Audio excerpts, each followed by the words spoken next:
We were in the midst of one of the worst droughts we've had in 50 years. Kind of going along with the drought, there was not much progress going on in the missionary effort in our stake. And I know for our ward, we had not had a convert baptism in 3 years. We were concerned as a presidency and what was happening, and we counseled together. So we sent a letter out asking the members to join together in a fast for missionary work and for the drought. We received this letter, and the entire stake and other stakes around us fasted, and the missionary work immediately started to pick up. The floodgates kind of opened up, and everybody's getting involved. Elder Bowen of the 70 came to this area and offered missionary training. One of the first comments that he made was, full-time missionaries in your ward or branch are simply there to assist you in the missionary work. It's our job as members of the church to actively be engaged in the work and to invite our friends and family to church. It can't happen without either the full-time missionaries or the members being engaged in it. That's kind of our goal, is to get those ward mission leaders and the ward council really the ones that are driving that, not the full-time missionaries. The ward mission leader's role is to meet with the bishop and with the ward council and to formulate a ward mission plan, and then to try and carry out that plan, which is to help the members find and fellowship people for the full-time missionaries to teach. The only thing that I try to do, along with my assistant ward mission leader and our ward missionaries, is just trying to keep the missionaries' calendar full.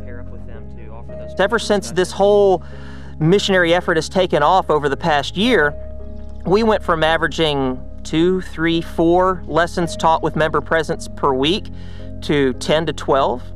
A few months ago, we were averaging 14 to 16, and now our goal is 20 lessons taught per week with a member present.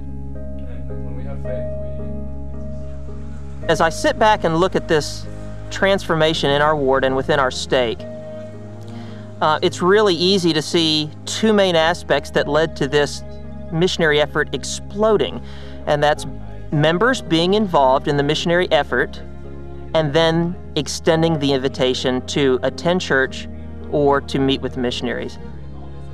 So I'm just helping my family and every other family in the ward come up with opportunities to share the gospel with other people.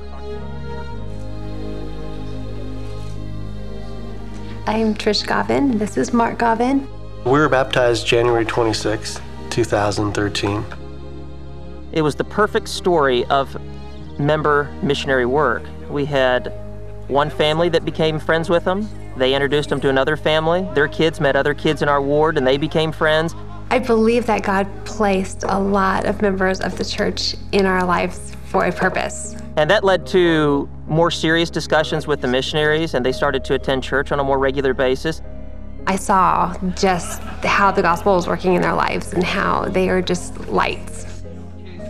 It's important for our members to get to know our missionaries and our missionaries to get to know our members, but even more importantly, it's crucial for our members to get to know our investigators and start fellowshipping them. It puts you at ease when you learn and you meet people like that, because you could just feel free to ask. You could feel free to explore and learn something that you don't know. There's no judgment. I love Elder Bird's. I mean, I felt a lot like Joseph Smith as I went to church after church after church and never felt like there's something so big missing, and I never found this fits. It fits my family, it fits my life. This drought or stagnant period of missionary work in this area has clearly ended, and it's just building momentum day by day, and I don't see it subsiding anytime soon.